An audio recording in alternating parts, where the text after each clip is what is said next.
क्यों पीएम मोदी को खटक रहे हैं आंदोलन जीवी? इनको परजीवी कहकर क्या इशारा किया गया है? हम लोग कुछ शब्दों से बड़े परिचित हैं।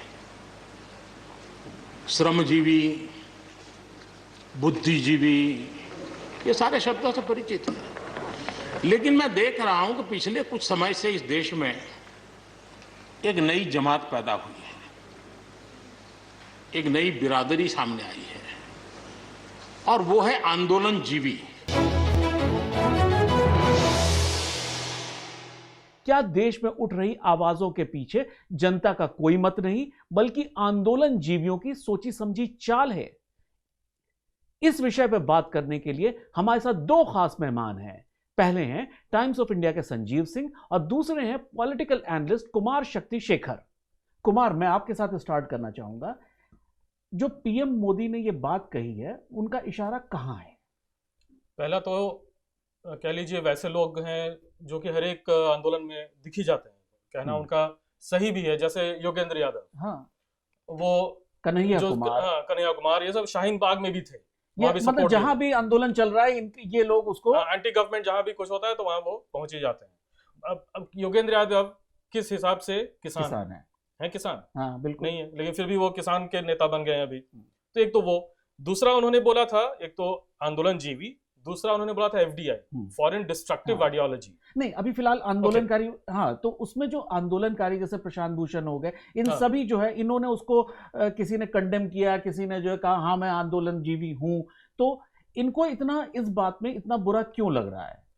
क्योंकि उनका मजाक उड़ाया गया है और उन लोगों को पीएम मोदी ने एक्सपोज करने की कोशिश की है। जो बात लोग दबे जुबान से कहते थे, उसको पीएम मोदी ने राज्यसभा में बोल करके और उसको एक शब्द दे दिया। हाँ, और एक इंटरेस्टिंग वर्ड दे दिया। हाँ, उनका मजाक उड़ाने के लिए। हाँ, अच्छा संजीव, जो पीएम मोदी ने आंदोलन जीवी नाम का शब्द दिया, ये कितना वैलिड है? देखिए, दोनों पहलू हैं। एक तो जैसा शक्ति भाई ने बोला कि कुछ नोन फेसेस हैं जो आपको हर जगह दिख जाते हैं, लेकिन इसका मतलब ये नहीं है कि हम सारे आंदोलनकारियों को जो है आंदोलन जीवी बना दें।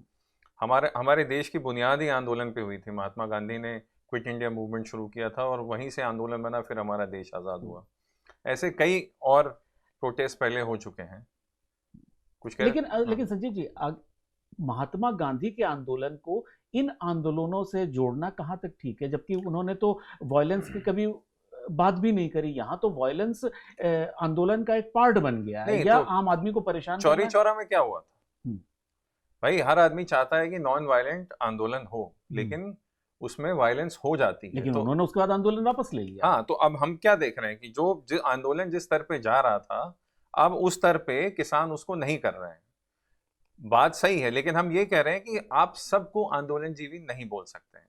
कहीं ना कहीं कोई भी आदमी सोचता है कि मेरे साथ गलत हुआ है, तो इसी चीज से प्रेरणा लेता है कि पहले भी आंदोलन हुए और उसको हम करते हैं।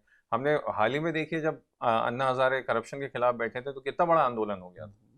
तो आंदोलन तो करना सही बात है और वो अपने विचार व्यक्त करना अपनी जगह है, लेकिन जैसे आपने बात कही कि वायलेंस, उससे बचना चाहिए। शाहीन बाग में क्या हुआ? यही हुआ, आप सीएए एनआरसी का विरोध कर रहे हैं, करिए, लेकिन जैसे ही वो विरोध सड़क पर वायलेंस का रूप ले लिया तो वो अनएक्सेप्टेबल है।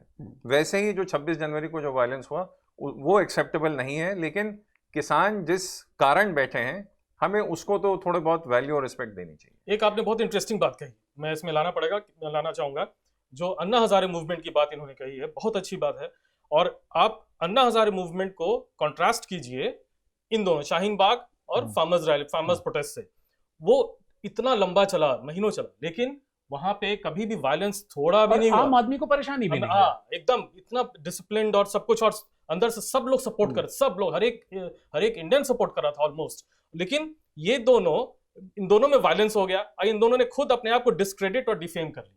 ये डिफरेंस। अच्छा संजीव जी, एक चीज और है इसमें प्रधानमंत्री मोदी ने एक शब्द और बोला, वो था परजीवी और एफडीआई। क्या उनका इशारा इन आंदोलनों के पीछे विदेशी फंडिंग पे भी हो सकता है? नहीं, बिल्कुल। हम तो शुरू दिन से ही देख रहे हैं कि जब से आंदोलन शुरू हुआ है तो सरकार ने पहले बल की कोशिश की कि किसी तरह बल इस्तेमाल करके खत्म हो जाए, वो नहीं हुआ। फिर अब हुआ कि भाई ये इसमें विदेशी एलिमेंट हैं, तो अभी भी उस पर चर्चा चल रही है। ये कोई मतलब क्लियरली नहीं कह सकता कि इसमें विदेशी एलिमेंट इन्वॉल्व नहीं है, बिल्कुल हैं।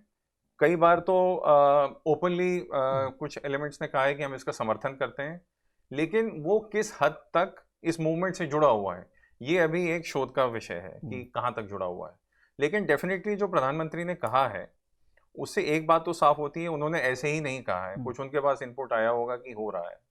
तो जो ये आंदोलनकारी हैं जो अभी बैठे हैं, जैसे हमारे किसान बैठे हैं, उनके लिए बहुत ज़रूरी है कि अगर आप अपने आंदोलन को पाक साफ रखना चाहते हैं तो आप इस तरह के एलिमेंट से अपने आप को दूरी बना के रखें, क्योंकि बहुत ही थिन लाइन होती है समर्थन लेने में और ये लाइन क्रॉस करने में। तो शायद प्रधानमंत्री मैं इसमें ऐड करूंगा कि ये जो फार्मर्स प्रोटेस्ट चल रहा है नवंबर 26 वगैरह से, इसमें पंजाब के केवल फार्मर्स और हरियाणा और वेस्टर्न उत्तर प्रदेश, ये पैन इंडिया प्रोटेस्ट नहीं है फार्मर्स का, नंबर 1। नंबर 2, ये मिडिल मैन और रिच फार्मर्स का प्रोटेस्ट दिखता है, ये रियल फार्मर्स या स्मॉल फार्मर्स उनका नहीं, ये ट्रैक्टर और ट्रक वाले फार्मर्स का प्रोटेस्ट है जो नहीं। अच्छा, दूसरा पॉइंट इनका जो फॉरेन हैंड वाला है, तो एक तो पंजाब पहले ही खालिस्तान डिमांड और वायलेंस से बाहर आ चुका है बहुत मुश्किल से। अभी भी बहुत सारे इनपुट्स हैं जिससे साफ पता चल रहा है कि खालिस्तान सपोर्टर्स ही इसको भी सपोर्ट कर रहे हैं। कनाडा का ट्रूडो वहां के पीएम, उन्होंने इसको सपोर्ट किया कनाडा से पैसे। और ये देखिए सिक्स फॉर जस्टिस, जो बैंड ऑर्गेनाइजेशन इंडिया में, सिक्स फॉर जस्टिस, इसने अनाउंस किया था पहले ही जनवरी में फर्स्ट वीक में कि लाल किले हाँ कि आप पैरेलल ट्रैक्टर रैली निकालिए और आप इंडिया गेट पे केस खालिस्तान का फ्लैग लहराइए, और जो भी ऐसा करेगा उसको $2.5 लाख मिलेंगे। देखिए इस पे आई वुड से कि we should take it with a pinch of salt. हम अगर आपको समर्थन दे रहे हैं, जरूरी नहीं कि आप वो समर्थन ले रहे हैं। तो हम यहाँ पे ये एक लाइन ड्रॉ करना चाहते हैं। लेकिन संजीव जी, इसमें एक बहुत बड़ा सवाल है कि हम कोई छोटे मोटे देश नहीं है, एक बहुत शक्तिशाली देश है। अगर ऐसी फंडिंग आ रही है तो हमारी इंटेलिजेंस कहाँ है? हमें पहले रेट्स पड़ रहे हैं, नोटिस चली गई है, नोटिस चली गई। अगर है तो जांच हो, लेकिन जांच में दूध का दूध और पानी का पानी होना चाहिए। इसीलिए हम दोबारा से रिटरेट कर रहे हैं कि अगर कोई भी किसी तरह का आंदोलन करता है तो आपको जिम्मेदारी आपकी है। राकेश टिकैत ये नहीं कह सकते कि अगर वायलेंस हो गई कि अरे ये तो हमसे जुड़े हुए नहीं थे, क्योंकि आपने अगर परमिशन ली है तो आपको फिर पूरा मैनेज करना है। तो इसीलिए हमारे किसान भाइयों के ऊपर ये ओनस है, ये रिस्पॉन्सिबिलिटी है कि आप आंदोलन करिए, लेकिन जिम्मेदारी से। जीवियों को और विदेशी फंडिंग वाले लोगों को अपने प्लेटफॉर्म यूज करने ना दीजिए। अच्छा, एक चीज इसमें और है बहुत इंपॉर्टेंट कि राकेश टिकैत ने कहा कि हम आंदोलन अक्टूबर तक लेके जाएंगे।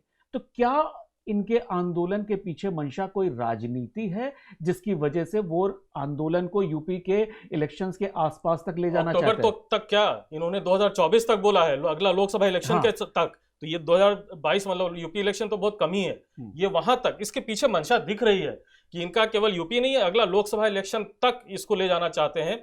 और इनका पास एक ही डिमांड कि रिपील कर दीजिए। अरे भैया, रिपील करके क्या होगा? रिपील करना ही कोई सोल्यूशन थोड़ी है। मतलब आप बताइए, ये तो नहीं है कि ये एक आंदोलन जीवियों का ही एक पूरा बनाया हुआ पिक्चर है कि उसपे कि किस तरह से आगे आने वाले चुनाव में राजनीति होती रहेगी। देखिए, इसमें दो पहलू हैं। पहला तो ये है कि कोई भी, जैसे अगर आप क्रिकेट मैच खेल रहे हैं तो उसमें कोई ये नहीं कहेगा कि मेरी टीम केवल 300 रन बनाने में सक्षम है, वो कहेगी मेरी टीम 700 रन बना सकती है। तो एक पोस्चरिंग होती है कि टिकैत कह रहे हैं कि मैं ये आंदोलन लंबा खींच सकता हूँ। और दूसरी चीज जो शक्ति भाई कह रहे हैं कि आप किस चीज पे लड़ रहे हो। प्रधानमंत्री ने बोला कि एमएसपी था, है और रहेगा, तो आपका मुख्य जो बिंदु है वो एमएसपी के ऊपर है। तो अब आप इस पे क्या बोलेंगे? प्रधानमंत्री ने संसद के पटल पे ये कह दिया, ये सबको पता है कि अगर हम एक कानून या विधेयक में एमएसपी को लाते हैं वो पॉसिबल नहीं है। अब इससे ज्यादा आप क्या चाहते हैं? तो अब एक ही तरीका है कि सरकार भी थोड़ा रीच आउट करे, किसान भी अपना स्टैंड थोड़ा डाइल्यूट करें, आपस बातचीत से ही हल निकलेगा। और आंदोलन जीवियों को अपने आंदोलन को यूज करने ना दें। वो अपने खैर मामला सुप्रीम कोर्ट में है, वहीं सब डिसाइड होगा। आप दोनों लोग हमारे स्टूडियो आए, बहुत बहुत शुक्रिया। इंतजार कीजिए खबरों के पंचनामा के अगले एपिसोड का, क्योंकि यहां हम रखते हैं हर खबर पे पैनी नजर।